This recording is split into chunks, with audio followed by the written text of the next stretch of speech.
What up, bitches? Welcome back to Law of Attraction Changed My Life. I'm your host, Francesca Amber, and today I'm joined by a guest who I'm very excited to speak to. It is Tamu Thomas, the author of Women Who Work Too Much. She helps ambitious women redefine success. Welcome. Very, very happy to be here. Me too. This is just serendipity. Like, you are free on this day. We're here. The sun is shining. Oh my gosh, right? I've got my shoulders out. So much to talk about. And you were just saying before we started that my podcast saved your life. No, Absolutely. wait, is that true? At the end of last year, so redefining success, I found myself last year trying to do success the way I'd always done it. And it was burning me out, quite frankly. And I was getting these messages like, you just need to let it all go. You need to surrender. And I was like, no, I can't. I've got so much stuff to do. And then Apple Podcasts served me your podcast. And I was like, oh my goodness. And I can't remember which one I listened to first, but I binged because that's what I do. And then there was an episode where you were talking about, I describe it as like speaking life over yourself. So you were talking about what a great day you had at the beginning to set the tone of your day. Every day. Yeah. And so my friend Ray, I was like, Ray, shall we do this? Because I really need to get myself out of this funk. And whilst the transformation wasn't immediate, I just felt safe enough to let go, to surrender, and be open to whatever was trying to work its way through me. So, yeah, thank you so much. Amazing. I didn't even realise that you listened to it. Oh, my goodness. What are you talking about? I don't know. I love it. So tell us a little bit about what you do, what your book's about, everything we need to know. Okay, so I am a keynote speaker, an author and a coach, and I work with women to redefine success so they can do what they want to do in a way that serves them, because one of my mantras is work can be part of your self-care. So I help women stop doing all the things and focus on the high value things that's going to get them more money, more success, and more time freedom. Because what I was finding is that a lot of women are hugely successful, but they're still living like I don't know what, because they have no time. They are working for the sake of working, busy for the sake of being busy, and they don't feel safe to slow down. Like they literally feel like if they slow down, they're going to end. One of my clients said, I feel like if I slow down, I'm going to end up on the streets eating baked beans with my children. Yeah. And if you think of that image, and she was somebody who was had a 7-figure business, and that's how she felt. And I just thought, this is really wrong. And I'm very passionate about it because of my own experience of burnout, which just led me to understand that the way I was working was depleting me and leaving me with the dregs of my life. And I was like, no, we work to support how we live. How can I do that? And then I started talking about it loads and loads on social media. A publisher slid into my DMs and said, oh, I love this conversation you're having about toxic productivity. And I was like, am I? I'm just saying what I need to say. And I scrolled back through my Instagram and I was talking about toxic productivity all over the place. And then came the book. Wow. So what was your own burnout experience like? I was burnt out probably for the best part of a decade. Wow. I remember in 2009 going to see a nutritional therapist because I thought something's wrong and it must be the way I'm eating. It must be the fact that I'm not doing enough PE. I didn't understand that actually I was just doing far too much. I was a local authority social worker at the time, working in child protection, so that was very demanding. Oh, and stressful, I imagine. Like, do you take that home with you and lay in bed at night thinking about the horrible fucking things you've seen? Yeah. And there are some people who maybe are not able to do that, but I wasn't able to do that. I was very passionate about the work. I really cared about the people I worked with. And so I would take that home with me. I also had a very young child at the time. So 2009, my daughter was 2. I'd just become a senior social worker. I had more responsibility. My daughter was going from a childminder to a nursery, and she didn't like the nursery. So there were so many things going on. And my thing was, I've just got to be stronger. I've just got to be tougher. So 2009, I went to see a nutritional therapist, and she's also got a background in psychology. So she wanted to ask me about my patterns and my history. I was like, nah, mate, I don't want any of this. I just want to be strong. Like, what are you doing? So I didn't go back. And then eventually, I can't remember if it was 2016 or 17, over that passage of time, I was having more and more symptoms. Like I would have a cold from September to March every year. Interesting. Sinusitis, laryngitis, bronchitis, flu, you name it. I would literally just cycle through those. Right. I was irritable AF. Things that used to give me joy just were not giving me joy anymore. Everything just felt grey and like I was wading through treacle. And of course, instead of realising you're just doing too much, I felt like I wasn't doing enough. So rather than slowing down, I was signing up to a boot camp. I was leaving my home at like 4:45 to get to the boot camp for 6 a.m. And eventually I was on my way to court, which was a part of my job I did all the time. And I felt like I was going to die. Like I was coming off the tube, but I was feeling really hot. My hands were clammy. I felt like I couldn't walk. I felt like I forgot how to breathe. I literally thought, should I call an ambulance? And of course, I was like, don't be so stupid. Get yourself together. Got myself together, went and gave evidence in court, bossed it. But then I went to the GP. I actually went in because you can never get through on the phone. No. And made an appointment. And I'm going to say long story short after I've already told you a long story. But eventually I saw a psychologist who basically explained that she didn't use the word burnout, but she said that I was exhausted and experiencing low mood. I'd left the low mood, so it had become what she described as severe moderate depression. I'd left it, then it manifested as anxiety, and I was having anxiety attacks. And then it culminated with a panic attack on my way to court because my body was like, bitch. Yeah. We can't keep going the way we're going. And then I thought, I've really got to change my life, not just for me, but I grew up with loads of women who were working really, really hard to make a better life for themselves and their families. And what I remember is seeing women having huge success, but very limited joy, and they were always exhausted. And I thought, I don't want to role model that to my daughter. I want her to see that you can be successful and that success can lead to satisfaction and you don't have to give yourself away to be able to make strides. I really didn't want to repeat the pattern that I had grown up with. So I thought, well, I've got these really wonderful skills from social work. I'm surrounded by women who are working far too much. Is there something I can do? So I took a risk. I worked too much and I set up my own social work practice. Because I thought if I work for myself, I'll be able to manage my workload better. And I set up my company and I was very experimental in the beginning. I didn't quite know what I was doing. And once I found my groove and I didn't wait to match my salary. As soon as I was making enough money to look after my daughter and I left social work and went into my business full time. Amazing. And I feel like when you say that idea of like a woman that is very successful, making great money, to the outside world, they look like they're really fucking smashing it. Yeah. And then on the inside, and I'm so sure so many people will identify with this, that you feel like you can't afford to stop at 100%. all. And that idea of like, you're going to be out on the street eating baked beans. This is something, in fact, my podcast that came out just this week was about this, about how I recognise that in myself. I'm 5 years into doing this podcast and my life has transformed a lot.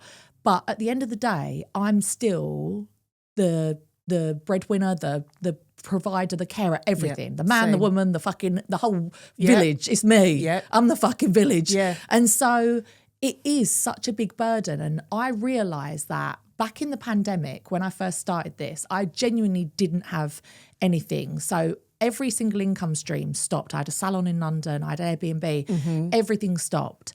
And I remember going to Tesco and buying one of those massive catering bags of pasta because I thought, if I can't afford to feed me and my daughter, at least I've got pasta. Yeah. And it makes me sad thinking about it now because that was a real thought. And I was pregnant with twins and I just remember thinking, I don't have any money. I remember Boris Johnson, if you were self-employed, like there was 3 months where we had nothing. Yeah. And so that fear was real. And that was only 5 years ago. And now I earn way beyond my wildest dreams. But that mentality, that fear is still there to this day, just as powerful as it was back in 2020. Yeah. And I realised like, wow, I don't allow myself any time to just potter, to just water the flowers in the garden, to just enjoy my time. And I've started, and this is just in the last week or so, I've learned this, is like doing things to tell my nervous system it's okay to slow down. So whether that's closing my laptop half an hour before my childcare ends and being like, I'm going to go and water the flowers or sit in my garden or even like just clean up my kitchen, just to stop. Yeah. And it's been so powerful. Yeah. So you say in your book about burnout actually being your body's act of self-care. Can you tell us about it? Because when I read that, I was like, Of course it is. It all makes sense. Yeah.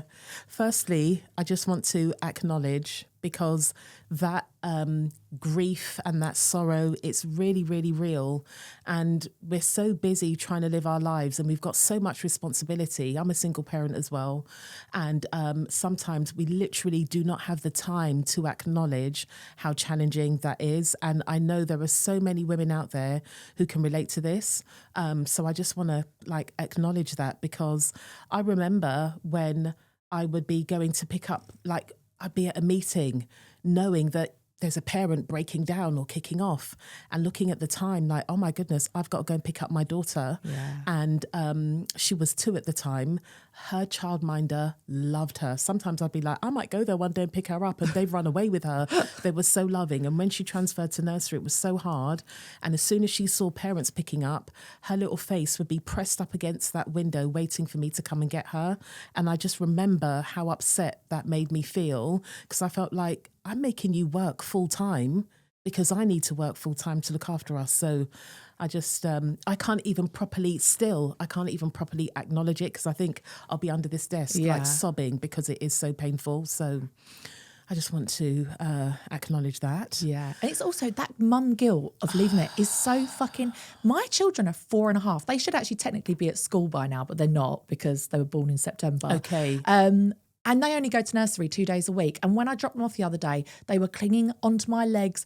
My nervous system was fucking shot when I had to drive to McDonald's and have breakfast after, because I was just like, I can't work like this. Like, I'm such in a heightened state. And mum guilt is so useless. It's such a useless emotion, because it's like, yes, it's not fair that society is set up in this way that you have to work. A lot of people have to work full time to pay for childcare. Like, it's fucked. Yeah. But I have to work. Yeah. I have to. And so what is the point of this guilt? I don't even know how we've moved past that. But anyway, yeah. Yes, we could. But back to the matter at hand. Yes. Because if we start talking about mum guilt, I'm going to take us way off Forget piece. it. Yeah. Be here all day. Oh my gosh. But I've even forgotten what you asked The me now. burnout. How it helps you. So I was fighting with the burnout. I was like, how fucking dare you? I'm productive. I am strong. I'm resilient, all of these things. And in 2020, so I started my business in 2018, and I looked around the coaching industry and I was like, ew, like this feels like snake oily. I don't understand what this is. I come from a social work background, and a lot of what was being preached, I just thought, this don't make no sense. This isn't how human beings grow, flourish and develop. And I was really into positive psychology. And I remember working with families with like huge intergenerational difficulties. The families where changes were able to be made were families who could get in touch with how they felt and were able to then empathize with how that impacted the rest of their family unit. And through positive psychology, I started learning about neuroscience and then somatics. So I knew that that's what I wanted to train in. I wanted to put like a theory and some grounding to what I did naturally, which what most of us do naturally. So I trained as a somatic coach in 2020. And in my first training session, which was like literally the week before lockdown, we were all there in the room, hugging each other, breathing all over each other, not knowing what COVID-19 was. And immediately I was like, oh my goodness. So burnout is like a radical act of love. That is your body saying, I love you far too much for you to continue in this way. Right. And it wasn't something conscious. It just came up with what we were discussing. I think if I'd consciously thought of that, I would be beating it down, saying there's no way that shit loved me, like it was awful. But then I thought to myself, well, I'm so resilient.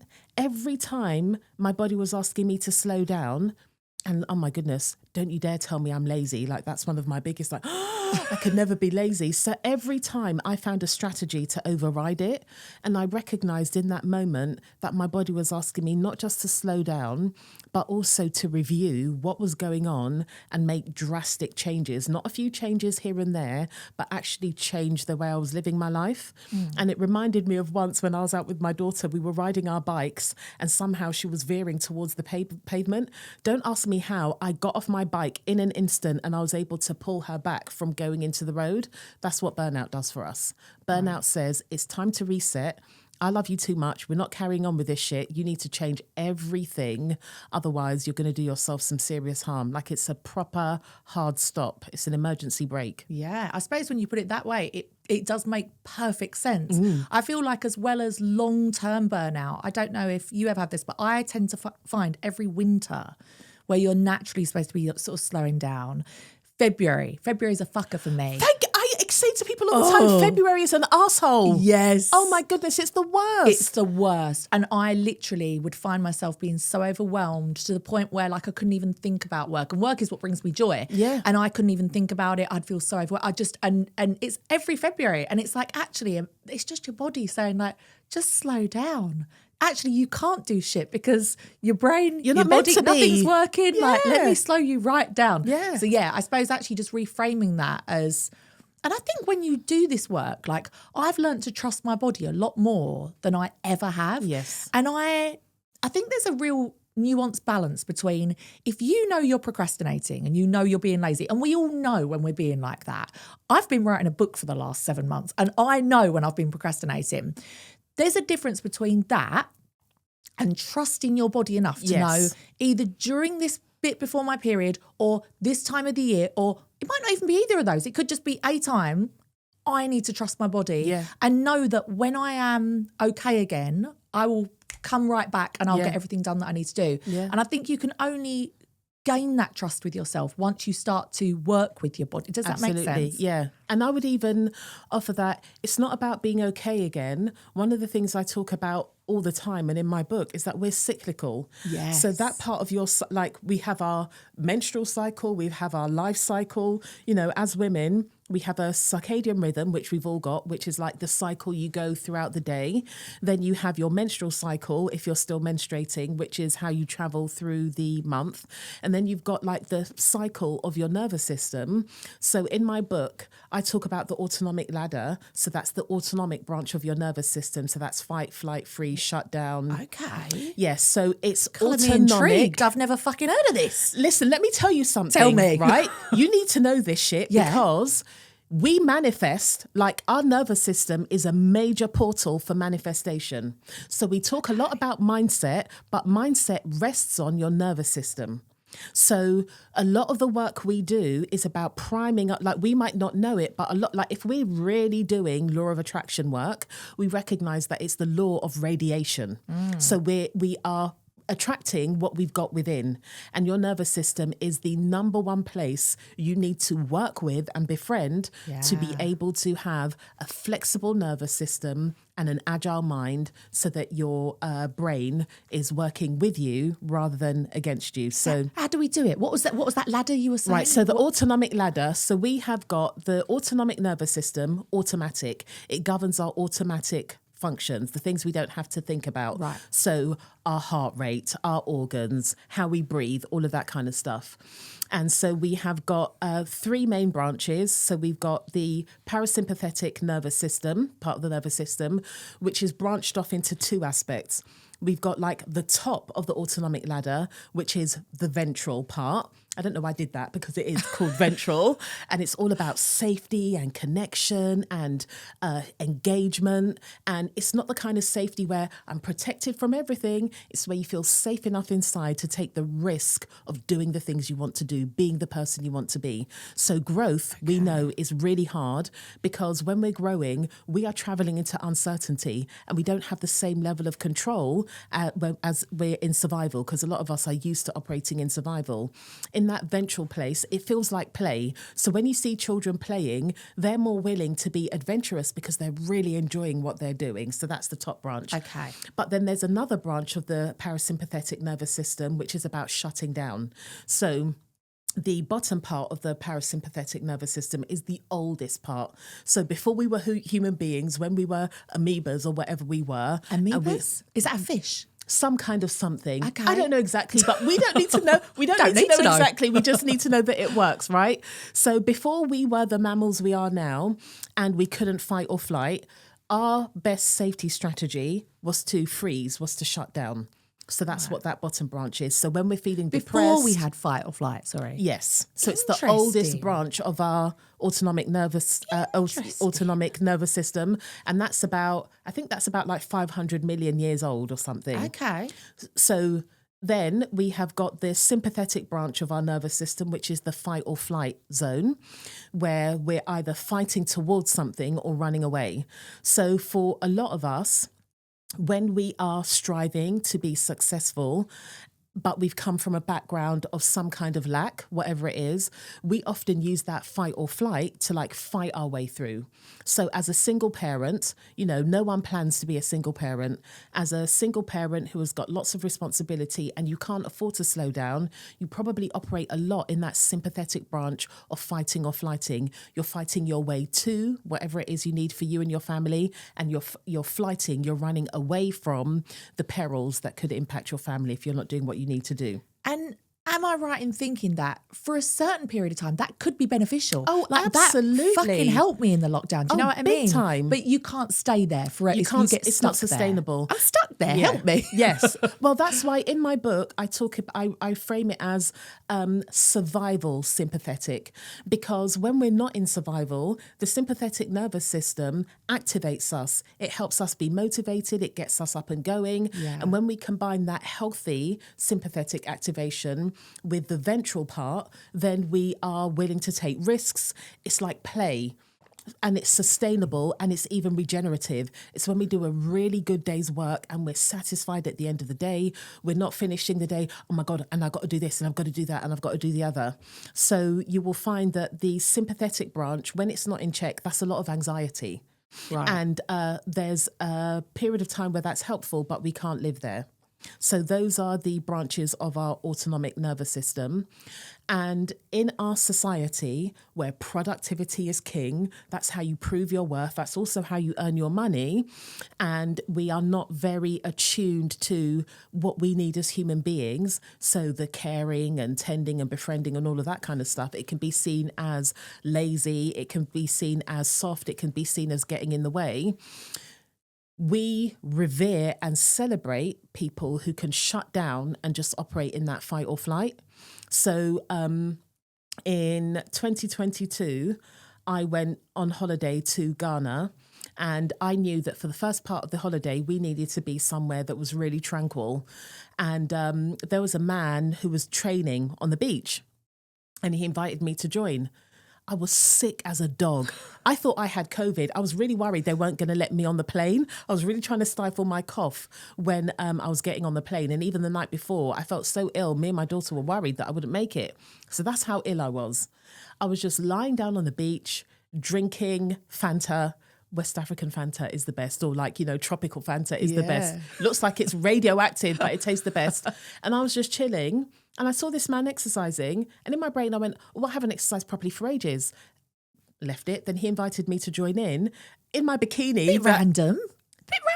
What do you mean? That The he invited man me just to join? saying, do you want to come and work out with me? He wasn't just wanting to. He wanted to work out with me in many ways. Hey, let's just say that. Was he hot? He was a bit short. Oh, forget it. Sorry. It's true. Well, you know, but I joined in because there was a part of me that said, you haven't worked out for ages. Yeah. You're just lying down. You're not that ill. Go and train. And I posted a video on Instagram, as you do, because my mum filmed me doing that. And I said, this is how insidious toxic productivity is. I was sick. This man was exercising. I thought I haven't exercised for ages. Immediately, I felt like I was lazy and I joined in. Despite me saying that with a very slick voiceover, people were like, yeah, girl, you can do it. You've got it. That's what I'm talking about. Mind over matter. And I was like, no, this is problematic. But we're rewarded for it. So when the wheels, I kept saying I felt like a Flintstones car. When the wheels were falling off, but I could still function, I was celebrated for that. As a social worker, I worked with lawyers, barristers all the time. And they would say things like, oh, we can rely on you. We can leave court at 5 p.m. and you have to turn over a report overnight. And I know that at 5 a.m. when I wake up, you would have emailed me the report. the things that led to my demise, the things that lead to our demise are the very things we're rewarded for.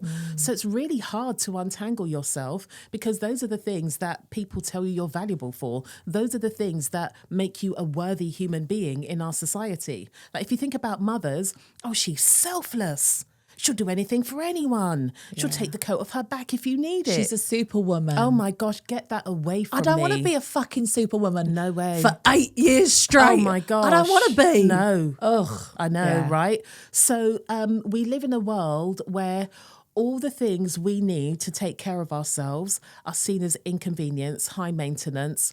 We're too soft, like not in a good way. And all of the things that lead us to our detriment are the things that lead us to burnout. And we need to have there's no such thing as balance, but we need to have some kind of harmony, and we need support. We need support. And one of the things I talk about is we don't just we are self-improved, man. We're self-improved to the hilt. We need systemic change. And in order for us to get that systemic change, we need to be having the conversations like we're having now, so that we can say, oh, it's not just me. I'm not weak. It's not that I lack time management skills. It's not that I'm unorganized. It's not just because I'm perimenopausal with ADHD. There is something wider going on. And if we can understand that and look at how we can support each other and ask for change, we will be able to make the progress we want to make. Yes. Amen. Hallelujah. Are you still single? Yes. So me too. So this doesn't apply to us. Yes. But one of the things when you're talking about like we need change, one of the things I think is the biggest fucking scam going is that women, even in 2025, are still expected to do the majority, if not all, of the unpaid labour that, you know, just running a house, running a home, even a garden, running a home, running a garden, running a car, running 3 children's schedules or however many children's schedules, and all the shit that comes with that, booking the holidays, whatever. That is all unpaid labour. But then on top of that, we now are like, we get to go to work and we get to be like a boss bitch. So now we have to it's the biggest fucking scam that 100%. These men have got us. Even in so-called modern relationships, there's a listener of mine, she's like quite a famous influencer, and she messaged me and she's like, do you know what? She's with this guy from Love Island, and she's like, I have to do all of the cleaning and laundry in this house, and we don't even have children yet. And if people come round and it's messy, I'm the one that has to be like, oh shit, I better tidy up, otherwise they're going to think I'm a slob. They won't think he's a fucking slob. No. And I just think, how did we get to this place of like, we need to fucking re-educate these men to be like, no, it's your fucking job. What do we do? Stop buying our little girls Hoovers? My little girl has a play Hoover and a kitchen, and I fucking hate it. Yeah. But it's just a scam. It's 100% a scam, and we have to, and please, you know, I'm not here trying to minimize anything, but we have to understand that we've all been impacted by the conditioning. So something I see very often, especially with women who I'm Gen X, or maybe I'm Zennial, according to some places. I'm 47, basically, right? Okay. I think that is Gen X. Yeah. Because you're the same as a Spice Girl. Am I? I think so. Right, okay. Do you not remember that song? Generation X? No. Yeah, I think you are X. Okay. I'm an elder millennial. Right, okay. So elder millennials, Gen X, we were raised by women quite often, not all the time. Yeah. We were raised by women who saw what was possible for us. A lot of them were in relationships where they had just started to go into the workforce more, and they were still doing I remember in my household, my mum studying, working full time, and picking us up from school, coming home, doing a plethora of things. Wow. And my dad sitting down with a newspaper with the news on. Right? Fuck off. Exactly. Right? So women who were raised in that kind of environment, their mums really emphasised the power they had if they worked hard, got a good job, and were able to progress up the career ladder. They saw working hard, trying to have it all as a means of not being in a relationship with a man who wasn't pulling his weight for whatever reason. So there was a lot of emphasis placed on that, but the boys were not getting that same education. They were not being taught how to be better husbands to wives who were working, etc. So you've got women who are really powerful, able to do able to do all the stuff, but it's not to our benefit. And then at the same time, playing games to appease men who haven't had that same kind of like developmental education. So what you find is there are a lot of women who are out there like boss bitches, but at home, you know, they're talking about gender equity out in the field, but there's no gender equity at home because they're very mindful that they've got a man who has the conditioning and therefore this insecurity that a woman should be doing everything at home to make him feel like a man. But what you find is it means then that women aren't advocating for themselves. They're nagging, they're moaning, they're hinting. So then they're playing into stereotypes about women being moany, miserable, all of that kind of stuff. Whereas if we were to think about, actually, this is our household. This is where we live together, whether you've got children or not. These are the things we need to run our household. You pick what your strengths are, I'll pick what my strengths are, and the bits neither of us are that great at will interchange. We'll be able to support each other. When you're able to do that, a woman is happier because she's got more energy. So in my book, there is a section that I call chore play. Because I had a post on Instagram and I said, I wonder if women's libidos wouldn't be reducing. Absolutely. Do you know what I'm saying? If the man was pulling his weight. And one of the people who follows me on Instagram said, chore play all day. Yes. And I was like, flipping hell, yes. You knowing that there's washing sitting on the sofa, there's the dishwasher waiting to be unloaded and dishes on top waiting to be inside, and there's some chicken you've seasoned ready for dinner. You come home and your man's done that. You are lubricated, right? That's foreplay already, okay? You're going to have a jolly time thanking him that evening, not because, oh my goodness, he's so special. You have freed up time, you have freed up space, you freed up me to be able to have the energy to engage with you in this way. So men benefit as well. Furthermore, when children see their mum happy, that has such a huge impact on their own happiness and mental health. Oh, God, yeah. And when you're coming at it like that, when we think about it as you're an individual, I'm an individual, and in the middle is our relationship. When we both pour into that relationship, there is more space for both of us within there, and we're both happier. So it's not about smashing the patriarchy at home. Yeah, if you want to, that's fine. But it's about having more fairness in your household so your entire household can thrive. And that is one of the ways we start to change intergenerational cycles, because children learn far more from what they see us doing, from what we say. And when you see parents where mum's doing the kitchen and dad is clearing up behind her or whatever, that is how you show what a loving, supportive environment is. And when you operate like that at home, you're much more likely to take that into the workplace. You're much more likely to take that in other places, because you don't see women's equality as taking away from men. You see women's equality as a contribution to society as a whole. Incredible. And you're so right. It sounds silly sometimes, or not silly, but it sounds small when you say like, help do the dishwasher, make the bed. I've seen so many Instagram reels of like a man unloading a dishwasher and then his wife like laying on the bed naked. It's like, no, but that is really 100%. real. If you met me on Wednesday, I ain't this bitch.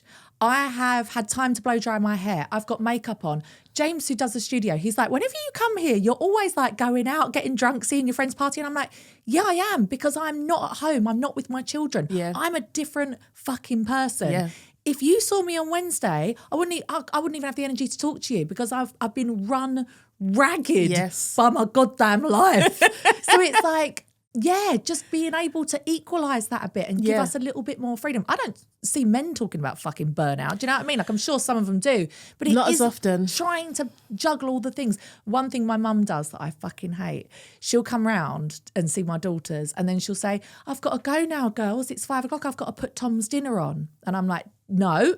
Girls, no. Yeah. She did not say, Mum, don't tell them you have to go. Yeah. You're both fucking retired. Yeah. Why have you got to go home and make his dinner? Yeah. Like, do not tell my daughters that. And I get really angry about it. Because it's still that mentality. She tells my sister, oh, you've got to get a dinner in for your husband when he gets out. What? Like, mother, stop. Yeah. And we're not saying don't do that. If you want to. If you want to, absolutely. But it's about having that fairness, because what Yes. happens is women end up coddling a lot of resentment and frustration, and that's taxing on our bodies. Resentment, frustration, that takes up a lot of energy. And when we've got nowhere for it to go because we're trying to be nice, we're trying to be accommodating, it actually impacts our bodies. So that's why you'll see women have a higher prevalence of like syndromes, things that can't be Autoimmune diseases. autoimmune Yeah. diseases. So it's very important. And I just want to emphasize that a woman's body, because of all the different things our body is doing all day, every day, it is different, and our nervous system gets impacted differently. And because of all of these things, our amygdala, which is like the fear place, that's like the reptilian part of our brain that's constantly scanning the world for fear, it's much more active than a man's because of the way our biology is. So it has a greater impact. And I say our biology gives us lots of information. We have a clitoris. Men do not have a corresponding organ. As far as we know. Don't they? No, because a penis is multifunctional. Okay. A clitoris is just a whole load Wait, of nerve what about endings. G-spot up their bum? We've also got a G-spot, apparently. Have we? Apparently. No, I've never had anal sex. Never. Yeah, well, no, neither have I, but... Maybe I will before I die. Have you not either? I No. feel like I'm the only person on earth. No, I know many people who do not partake in anal play. I've got, if you want to do that, knock yourself out to your heart's content. It's It just ain't not. for me. No. I've got enough problems going on. Thank you so very much. Right? Exactly. I've got an autoimmune disease. I ain't got time for Listen, I just want to focus on shit coming out, right? Okay? Not something jumping up and down inside there. However, back to the topic at hand. As far as we know, science is evolving and women's bodies haven't been studied as much as men's. But the reason I talk about the clitoris is it is a whole load of nerve endings that are for pleasure. And as far as we're aware, the science tells us that men do not have a part of their body that is purely nerve endings that can be stimulated for pleasure. Okay. And my theory, my hypothesis is that is because women need pleasure. Tell me more. So just like we have a gut-brain axis, all human beings do, women and people with a clitoris, I believe we have a pleasure-power axis. When we are pleasured, we are much more likely to be empowered and make powerful choices. Pleasure is one of the most overt nervous system signs of safety. You cannot feel unsafe and dysregulated and feel pleasure at the same time. Of course. Right? Yeah. So when you're pleasured, you feel much more in tune with your body, you're grounded, you're owning yourself. So from that place of pleasure, you're much more likely to make choices that are powerful. You're much more likely to make choices that are based on your sovereignty rather than people pleasing. And you're much more likely to do it in a way where you are empathetic and kind, but that's a no from me, or it's a full-bodied yes. I'm not going to play around. This is what I want and I'm going for it. And I think that ages ago, hundreds, thousands of years ago, society clocked that and then set out to make women feel exhausted all the time so that we cannot be in a position of pleasure, which is why we end up having like really off-key relationships with sex, like lay back and think of England and doing my wifely duty and letting him get his end away. Women who, on the one hand, there's things, if you're into hip hop, they talk about things like a lady in the street, but a freak in the sheets. So you want me to be demure, you want me to be a freak, I'll be at your service. But when I know how to pleasure myself and I know how to say, this is what I like, this is what I want, then I'm promiscuous. I'm a slut. I'm a this, I'm a that, I'm a the other. So there are loads of things that want to keep women in a place of feeling shame about the things they enjoy that give them pleasure, whether it is my work really turns me on or whatever sexual activity really turns me on. We're constantly being sent messages that we shouldn't really be enjoying these things. We should be doing it as a form of duty and we should be demure while doing it. Yes. I feel like so many things like that you discover made us very powerful. So like knowing our menstrual cycle Yes. and working within the limits of that. Yeah. And having women's circles where we would all discuss that and know about it. Yeah. Things like this as well, like this whole pleasure thing. Like a lot of these things the patriarchy has taken from us. Yeah. I guess because we were so powerful. Whenever anyone's too powerful, you do want to dim them, don't you? Do you know what? I love all the girls that are out here on OnlyFans. I fucking love them. Me The too. people making £1 million a month. Good for you, girl. Good for you. Yeah. How many years have we had fat men sat there making millions of pounds and they get paid like $20? Like, good for you. If you are Yep. on OnlyFans and you are getting your toes sucked by 20 men, I don't know what they do, but good for you. Yeah. And I hope that they really... And I have 3 young daughters, right? And you could think, oh, I can't believe you would want your daughters to see women making millions on OnlyFans. Actually, yeah, take away the shame, take away the taboo of it. Yeah. Because what's the point? Exactly. Like, oh, I'm here for it. Absolutely. So something else you talk about is how saying no helps you live a better life. Yes. Tell us more. Because as women, we're often conditioned for niceness. Be nice, be a good girl. And that often means saying yes. And it often means saying yes when you really want to say no, because we're taught from a very young age, it's okay for us to feel bad, but it's not okay for us to look bad. So we carry a lot of shame about saying no. We'll hear just silly things about not being a team player and stuff. Whereas I find that when I say no, and I'm not saying be mean-spirited. I'm not saying don't show up for community. I'm not saying don't be in reciprocal relationships. But I found that I was saying a whole load of yes to things that I wasn't interested in, didn't serve me. So now I'm there to show my face. I'm not there because I really want to be there. I'm not giving you the best of me. We're both getting the dregs. Yeah. So I just thought I want to be places when I'm there, you damn well know I want to be there. I've got your back. I'm supporting you. So the more we say no, the more we've got room to say yes to the things that mean something to us. And when we think about we haven't got enough energy to do this thing or we feel really depleted, it's probably because we've said yes far too much. So we need to start to have boundaries and think about what is going to enable me to bring forward my best. I don't mean in a kind of Instagram carousel kind of way that has no nuance. But if I'm saying yes to you and it means that I am utterly exhausted, I've had a really grueling week at work, but I'm saying yes to you, which means I'm not going to have the rest I need so that I can face work again next week and feel refreshed, that's not serving anyone. So we have to get used to saying no and getting used to the discomfort that brings. Because when you're not used to it, at first, you're going to be riddled with guilt. You're going to feel terrible, A, because you've been conditioned that not giving up yourself is a bad thing. B, your nervous system isn't used to it. So your nervous system is used to the false sense of safety you get from giving yourself away. And now you're training yourself into something else. So I liken it to like strength training in the gym.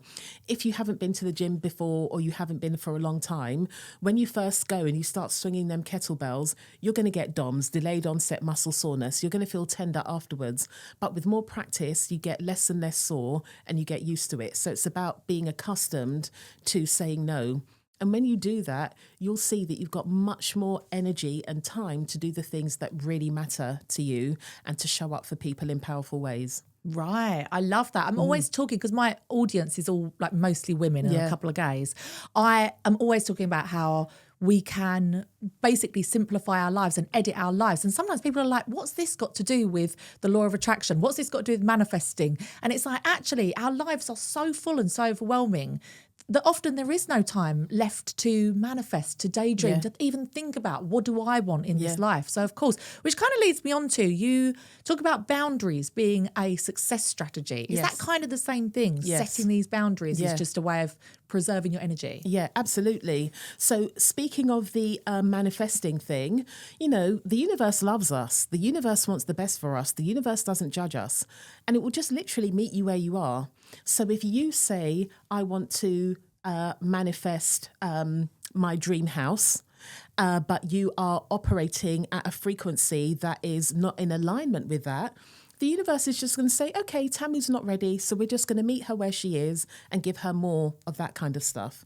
So when we want to manifest, we have to make sure that we are an energetic match by our behavior, by our thoughts. And that means not saying yes willy-nilly. Because if you're saying yes willy-nilly, it means that you're not able to say a real yes to the thing you want, and the universe is just going to meet you there. So I just want to say that. And then in relation to boundaries being a success strategy, so I know I manifested my book deal. When that same holiday I was on in Ghana, I went to Cape Coast Castle, which is one of the old fortresses they kept enslaved people when they were taking them from Africa to America and the Caribbean. And I was there I love learning. I was there to learn. But I had such a visceral experience. I felt like I was going to vomit, shit myself, everything all at once. And I had to be still. I couldn't be in my brain. I had to really be in my body. And I just got a very powerful message from the collective ancestors that I don't need to keep hustling. They struggled. I don't need to struggle. They've done that. I need to operate in the highest version of myself. I was like, okay, cool, noted. So it was like, no more grinding and really hard work. You need to be an energetic match for what it is you want to bring into fruition. And so I came back from Ghana. I was speaking at the Mind, Body, Spirit Festival. And the woman who became my commissioning editor at Hay House came to my talk. And she's like, oh, are you writing a book? I was like, no, not yet. But I'm thinking about it. And she actually became my editor. But what it meant, like, boundaries are not for other people. Boundaries are for us. Boundaries are for us to uphold. When we set a boundary, if we start saying, they're overriding my boundaries, they're not listening to my boundaries, we're trying to enforce our rules onto other people. So I had people in my life who would make comments about me writing long posts on social media, for example, or my writing style or whatever. My boundary for myself was, I am writing on social media. I am writing at every opportunity I have because that's how I find more of my style and what I'm really passionate about writing about. So my boundary for myself was block out all the noise.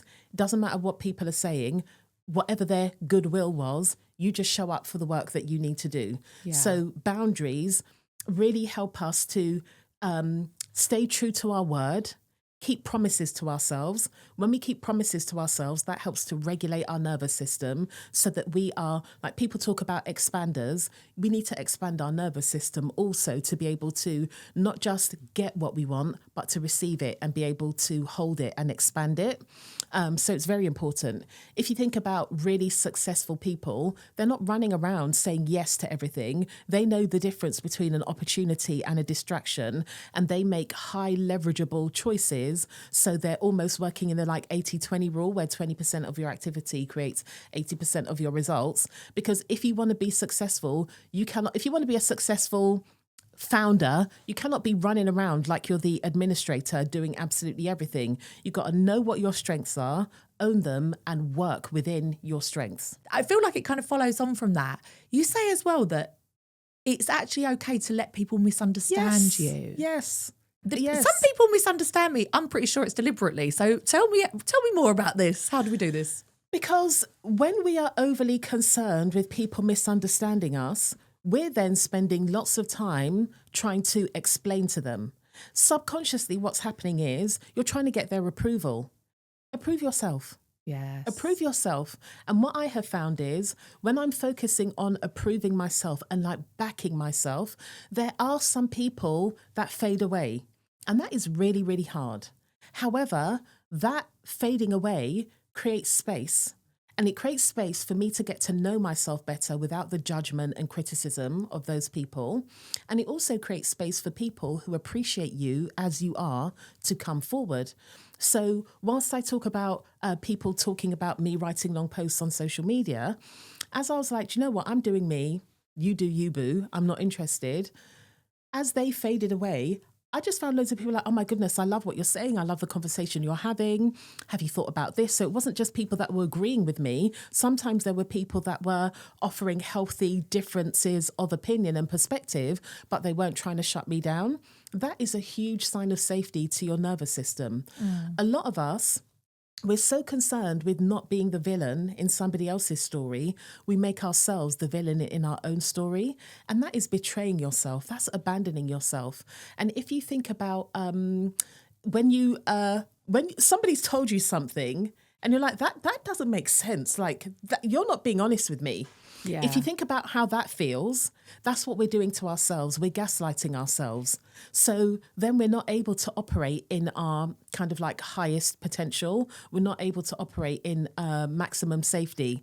So we have to make peace with the fact that there are some people who are in our lives for a season. Sometimes that season is really long, but sometimes we have to face the fact that when we show ourselves as we are in this season of our life, there are some people that aren't going to be able to stick around, but we mustn't squeeze ourselves and make ourselves small for people who are showing us we don't actually accept you as you are. We only accept you when you contort yourself to the version of us, the version of you that we find acceptable. And that's perhaps not with no healthy. boundaries as well. Exactly. Like when I was overstepping your boundaries, you were useful to me, and now, okay. I feel like when I read that, I was like, that's so interesting, because as someone who has exes that really push all my buttons, and I used to find myself being like, well, no, I'm gonna prove a point to you that this is what I'm thinking, and I didn't do anything wrong. And actually now I look at how much energy that's taking from me, and I just think, would I rather spend that energy on trying to prove a point to someone who is willfully misunderstanding me? Yeah. Or would I rather spend that energy on making my business better? So, when you've had like an argument with someone like that and you can feel the cortisol, like you can feel the energy. Yes.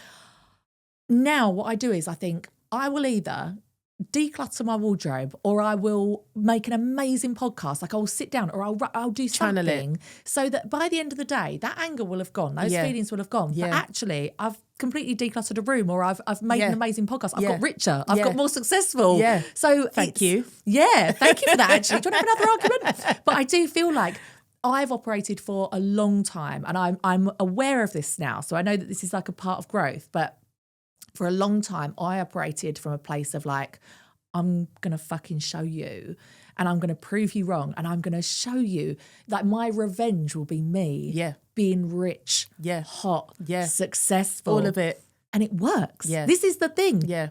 If you're listening to this and thinking that's a toxic trait, it works. If you want to do all those things, it will fucking work. And for years it did. Yeah. But then I realised, just like the overwhelm and needing to slow down and telling my nervous system it's okay to slow down, I realised there was a point where that was unhealthy. And although it served me well, I now have to just do things because, for me, I guess, because I want to have an amazing life, not to prove exactly these people wrong. Yeah. But it's frustrating because it does work, doesn't it? It works until it doesn't. And it's like, just showing my Gen X self, it's like what Bananarama and Funboy Frankie said, it ain't what you do, it's the way that you do it. You get to a point, when you're in your 20s, your early 30s, proving people wrong, it does get you results. And then you get to a place in life where you're like, do you know what? I want to really enjoy my life for me. I want my success to be part of how I satisfy myself.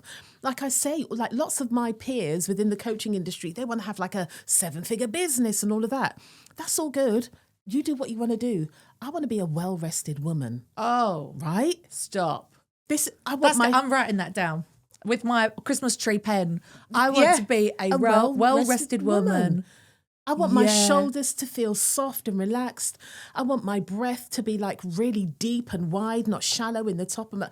I want when I'm walking to the post office, doing my daughter's vinted on her behalf, I can feel the ground beneath me. I want to wake up feeling like, oh, I'm so grateful to be alive, and really mean it from deep inside my bones. So if a 7-figure business is not going to help me do that, I don't want it. Yeah. If it means that I'm not all over the place and doing all of the things, that's fine, because I want to really enjoy my life. In my life, I don't just want my life to look good on paper. And I think if more women sat down and thought to themselves, what is important to me at this stage of my life, we would make very, very different decisions, and we would be less concerned with what the outside world thinks about us. Because frankly, when I was in bed for the vast majority of November listening to your podcast, the wider world that was sending me messages, oh my God, you're smashing it, you're flexing. They weren't at home with me when I was like, I literally feel like if one more thing happens, I'm just going to break down or something. Yeah, definitely. So how does that look? So as I'm still in that kind of place, although I'm learning, I'm trying to slow down and enjoy my life and realize that this endless like feeling of like overwhelm, it's never going to end until I die unless I consciously change it. Yep. What could we do on a daily basis or a weekly basis to like to help us with this? So I love all the retreats and this and that, but I'm also really into the things we do day by day in the micro, because those are the things that are sustainable. Lots of people don't do these things because it feels like, oh gosh, right now I've got to add self-care to my to-do list. What am I going to do? So it's the things we can do without much thought. So starting your day, before you get out of bed, literally just take a few breaths, lay your hand on your heart and ask yourself what you need today. I do this every morning. There we go. But I look at the sunrise out the bathroom windows whilst my shower's getting warm. Yeah. I do that every morning. And what's so interesting is the answer's always different. Yeah. The other day, my inner goddess said to me, order. I've never fucking thought about order in my life. But I needed order that day. Like I needed to get shit in order because I was coming here for the weekend. Yeah. Yeah. What does yours say most days? Most days it's like, please make sure you drink enough water and do go to the gym. Don't but it can say anything. Sometimes it is, you need to have that hard conversation today. You can't avoid it anymore. Okay. And sometimes it's nothing, because we need to understand that we have been conditioned to suppress our bodies, to not listen. It's inconvenient. It's getting in the way. So at first your body might be like, you can't be talking to me because you've been ignoring me all these years. Like, I don't trust you, so I'm not going to tell you anything. So we mustn't give up. We must keep doing it so that we build that trust with ourselves. But invariably, it is something to do with like not working through my lunch break, those kinds of things. I wrote a book called Women Who Work Too Much because toxic productivity is my numbing tool of choice. It is my addiction of choice. And when you have been addicted to something, because it is an addiction, you have to recognize that you're going to be in recovery for the rest of your life. So as soon as I'm in struggle, my default is let me do some work. Yeah. Because I can rescue myself with work. So it's things like that. We're all very busy, but 2 to 3 times a week, when you're having a lunch break, just have your lunch. Don't be listening to a podcast. Don't be reading a personal development book. Interesting. And at first, when you start, it will probably be very challenging because you're used to multitasking. So what I offer is to read a non-fiction book, so that you're tapping into your imagination. So you're still the part of you that needs you to do is still being satisfied. And gradually over time, you start to be able to put that down. Like rest and digest. We don't need to be like optimizing our lunchtime. Yeah. That is a time for us to have freedom. When you have meetings, a lot of us have meetings online, whether we work in the office or not. So it's and even if you're not having an online meeting, when you've had your meeting, and you can do this at your desk, whether you work in an open plan office or you work in a room in your home, you literally just kick off your shoes, have your feet flat on the ground, feel your connection with the ground, and you'll notice that your energy starts to move back into your body. Maybe your breath will change. Feel the connection between the back of your body and the chair you're sitting on, so you're starting to feel supported. Take a few nourishing breaths.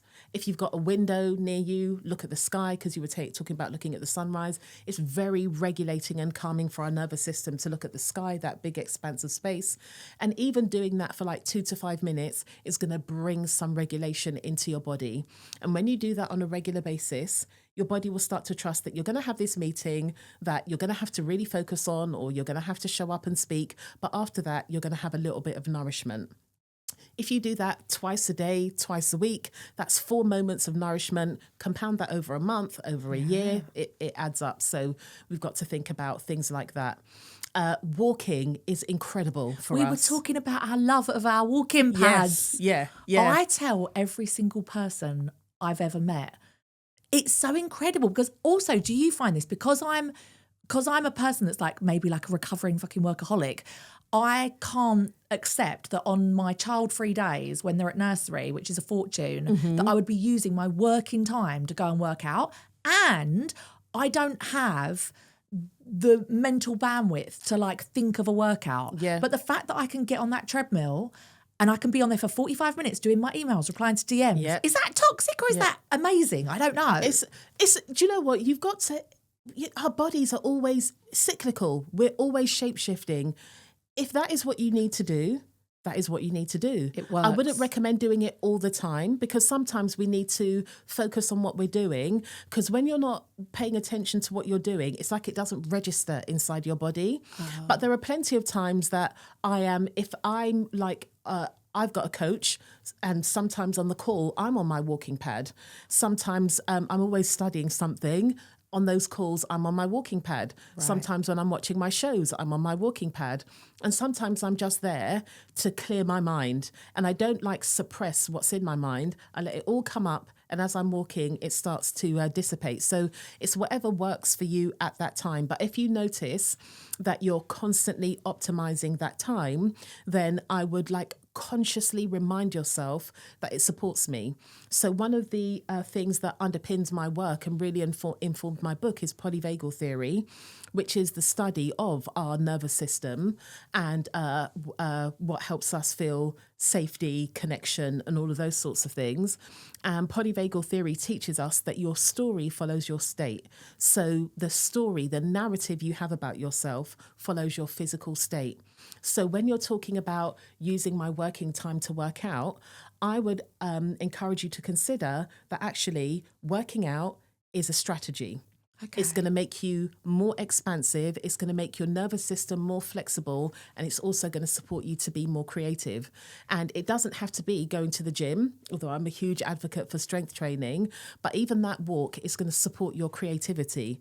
So when I was writing my book, I can't remember if I got the walking pad then, but a lot of the time I was writing my book, it was spring, summer, and I've got a lovely peace garden in the park near me. So I would do a circuit of the park, and then I would take my journal and sit in the peace garden and then write some ideas for what I was going to put into my book. And it just helped. Sometimes I'd be like, damn, I didn't know, like, you're clever. Bloody hell, girl. Like, I didn't know you know all this. Yeah. So it's really helpful. We've got to remember, everything we do comes through our body. Yeah. It is our like foundational operating system. And the more you give it, the more it will give you back. So when people talk about finding it hard to rest and taking time to do the physical activity they do, one of the things I think about is how we can reframe things so that really driven part of us can get on board. But it's part of my success strategy, actually. And it means that I look good as well. Yeah, that is, you're right. Rest can actually be productive, can't it? And actually, I'm going to use that as well. Like that's part of my success strategy. Yeah. Me having child-free weekends. Yes. I fucking love them. Yeah. Is part of my success strategy. Absolutely. I'm not able. Do you know, when I was thinking about like the stuff I wanted to ask you, and we're talking about how women, try and do too much and toxic productivity, I thought, God, I get one child-free weekend a month, right? This is my time to fucking shine. Yeah. I recorded a podcast yesterday.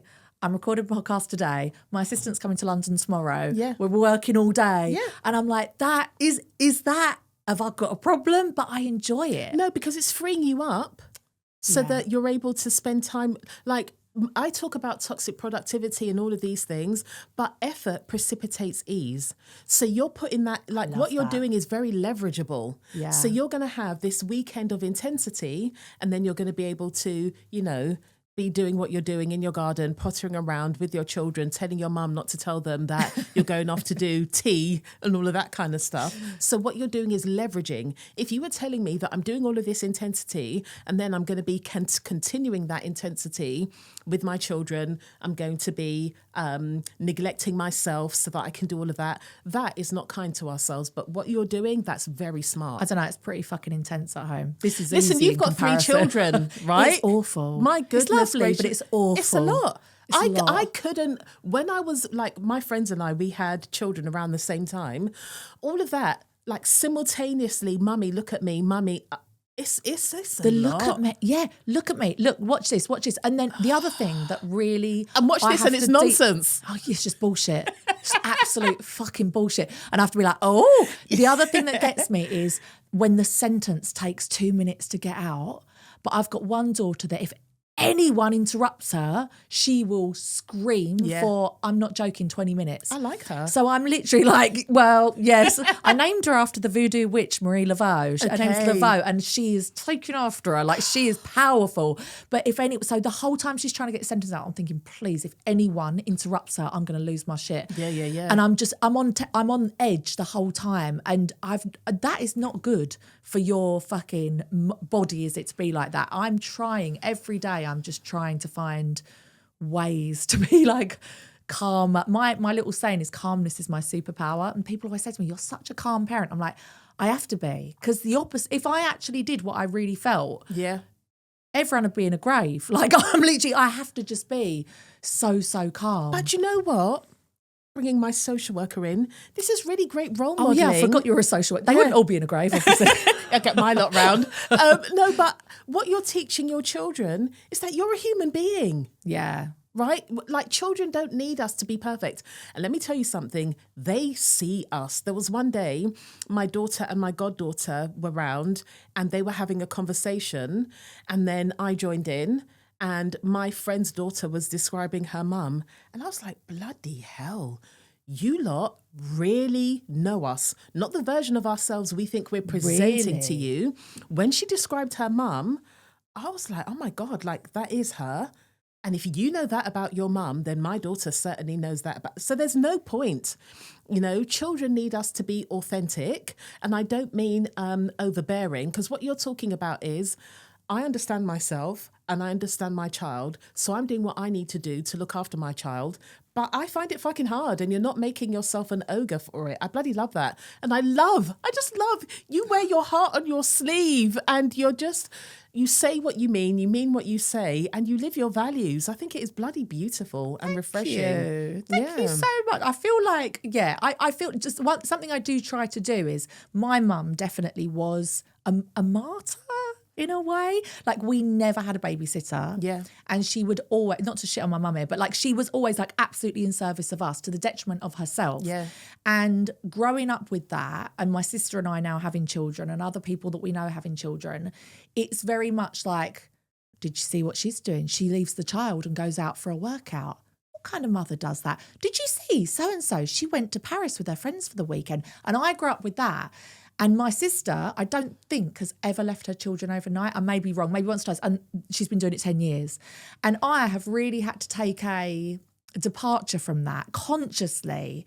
And ever since I became a single mum, which was like, my daughter was 1, I have every year, I go away for 5 days. I go to America, I see my friends, and I have zero responsibilities. Yeah. And as they've got older and everything, I have these weekends in London by myself. And these are things that my mum has been like, how dare you do that? Like, when I went pole dancing classes and had to get a babysitter, she's like, I would never have done that. I'd have never. And it's like, I don't want my daughters to grow up thinking my mum's only purpose in life is being a mother. Absolutely. Because then what does happen? They will then become that. Exactly. What? I don't want their lives to be like that. I want them to say, actually, I fucking value, like, I love you 3, but I love me too. Like, I love me. I want to do this for me, whether it's a dick appointment or a weekend in London or whatever it is, because I deserve it. Yeah. I do. Yeah. I've got an 18-year-old, and the conversations we have, the way she navigates friendships, the way she but the way she focuses on her schoolwork. And I'm just like, this is a product of you seeing me living my life. Yeah. And she was not, just yesterday we were having a conversation and she was trying to remember something. Something happened. She was about 7 or 8 and she said she was really upset. And the next day I bought her flowers. And I was like, I totally forgot about that, but that sounds like there were so many things that I will beat myself up about how much I worked before I left work and whatnot. But there are so many things she will share with me that affirms that actually don't get me wrong, I've still got the therapy fund because Lord knows we're not perfect. There'll be something that she needs to work out with the therapist. Exactly. But I can see the fruits of my labour. Yeah. And even things like people talking about, journaling was something I started very early on. I didn't even know that there was like all of this science behind it. And, children, when you wake up early to do something, they know. They wake up, they're ill, or they need something. And when I was doing my journaling, I wouldn't stop because she was awake. I would get like a yogurt out of the fridge. She would have that. She would have something to drink, and I would give her colouring. So whilst I was doing my journaling, at 3 years old, she was doing her colouring. Amazing. I've now got a child who is 18 who's got a regular journaling practice. Yeah. So we've got to, it is not selfish. Our children don't need us to be martyrs. They need us to be role models. And when you see what's going on in our society, when we watch programs like Adolescence and things like that, showing our children there's a different way is going to prepare them for the future a lot more than us trying to be some 50s Stepford housewives in a society where it didn't work then and it doesn't work now. Like, no shade to our mums. They did stellar jobs with the conditioning they had. That's what they were taught a good woman was. I remember lots of people like my mum's age, not necessarily my mum, because she's always been a bit of a maverick, Aquarian like you. I think that's got a lot to do with it. But there were lots of women that would frown upon if you got takeaway. Yeah. Deliveroo's forever around at my house because I've got better things to do with my life. Thank you very much. I've got a better relationship with the Deliveroo man than any other man in my life. Tell me about it. We just whatever we can do to give ourselves grace and give ourselves space to focus on what really matters. I think we should do that. Amazing. I feel like that quote, our children need us to be, not to be martyrs, but you said it better. You know what I'm saying? Yeah. You need to get that trademarked or something. That is so... On it. That is so, yes, that's it. I really try to. So my book that I've been writing is about manifesting for mothers. Praise God. And a lot of it is not trying to hide it from them, but actually show them, when we sit down to do painting together, you better believe I'm painting my dream house. And I'm like, look, girls, this is what I'm going to manifest. We're going to have a pool in the garden. We're going to do this. They see me doing my journaling. They see me. One of the things I love is setting your environment up for success. And so I spend a lot of time on my sofa where they just want to watch 10 episodes of Peppa Pig and I'm like, fuck my life. And so I started putting a little curated list of books there, and I just have a couple of coffee table books, and I'll have and I'll just sit there and I'll read. Yeah. And my daughters see that I'm choosing not to, if you want to watch Peppa Pig, do you know what? We've had a big day out, whatever, you can watch it, but I'm reading. Yeah. And I think so many people are you've got to tell your children to read, you've got to tell them. No, actually just do it, show them. And now me and my daughter have reading club every night. We sit and we read and we tell each other what our books are about, and it's honestly... I'm going to cry again about books, too. But it's the thing that I'm the most proud of. Yeah. I'm so proud of that because it's how you live your life by these actions that some people would think are selfish. Yeah. Reading for your own pleasure, reading or doing things for yourself. Actually, it's raising children that will do things for themselves too. And it's amazing. It is. I fucking love it. And also, when you were saying about your daughter, the conversations you have, I would never have told my mum if I had a crush on a boy. Oh, no way. Are you fucking kidding me? Yeah. I just wouldn't. My daughter is 8. She loves a Murray McQueen on YouTube. If anyone knows Murray McQueen, if anyone's got a hookup, and she literally will be like, Mum, look, I've done this app where you can see what our baby would look like. I'm like, hold on. But I'm like, wow. She came home the other day and said, guess what happened? This boy in my class, I thought he said, I love you. Or there was some mishap. Yeah. But she tells me. Because you're her place of safety. Yeah. And it didn't, when I first got my period, I'd never spoken about periods with my mum. That was such a taboo. I talk about my period all the fucking time in my house. And yeah, it's when she tells me about her little crushes and things that happen, I'm like, I am doing something right. Absolutely. Yeah. Absolutely. You really, really are. And I think that it bites us on the bum because you get to a point where you don't want to know. I'm like, I wish I didn't know, but I'm so grateful because I'd much rather she get that education and have that conversation with me than some of her friends. Because I'm like, I don't know what century you lot are being brought up in. So it's very important. And it means then that they are recognizing that you are a place of non-judgment. Oh, yeah. So when she tells me stuff, I've got to be like, oh, night. No, wait, that wasn't the right response. Yeah. You don't have to do anything. You're doing it already. Okay, yeah. Literally. Yeah. Like my thing is, I am that person that like, I want to sort it out. But I have to like literally sit on my hands and like, oh, tell me more about this. And I say to my daughter, what do you want? Do you want me, because I love a strategy. Yeah. Do you want me to help you a strategy to move forward, or do you just want me to listen? Interesting. Most Give of the them a time it's just- choice. yeah. Okay. Because we always think like children need a good talking to. Most of the time they need a good listening to. Right. And I'll just sit and listen. You're coming out. Are these all your quotes? You They need to are. write. I want to write them all down. This is amazing. Children don't need a good talking to. They need a good listening to. Yeah. Going to get that tattooed. I won't. But this has been, honestly, I feel like we could go on for hours. Thank you so I think much. I just have to make the record reflect. I think you're so bloody fantastic. Thank And I you. really love what you do, because one of the things I think a lot of law of attraction spaces lack is nuance, and you bring that in. So I just want to say a huge thank you for being who you are and sharing that with us so generously. Thank you so much. Do you know what? This is actually a part of my growth is I cannot accept compliments. And actually in the past I'd have been like, oh no, I just took a load of old shit. But I'm like, thank you. I'm receiving it. And do you know what? This morning, a homeless man on the bridge in Camden said to me, you look beautiful. You're like an angel. And I said, thank you. Come on. And then he said to me, he was like, thank you for the gratitude of it. Because you know when men will say something like, you look beautiful this morning, you look like an angel, people are like, fuck off, #me too, which I'm not denying. But he was like, thank you for the gratitude You of received it. it the way that he intended. And I was like, thank you, Dave. Yeah. Like, I do feel great this morning. You have a good day. Yes. Oh, it was wonderful. Anyway, right, we're going to go. Yeah, because otherwise I'm going to start talking about something else and we'll be here all day. I feel like we should do a second episode. When we do the second episode, Yeah. can we do it on, I've given up complaining for Lent, I'm down. Okay. and the way life is unfolding. We're not going to start because we're going to We're not going to on. start, Yeah. but do you know what? Like gratitude, just It's gratitude. similar. And not anything that comes out my mouth. Yeah. Okay, let's do that. Let's Okay. hold it. Let's do it. Thank you so much for being Thank here. Where you. can people find you? Instagram is my friendship bench, so come and find me there. Tamu.Thomas, I'm there. I've made so many friends. People say all kinds of stuff about social media.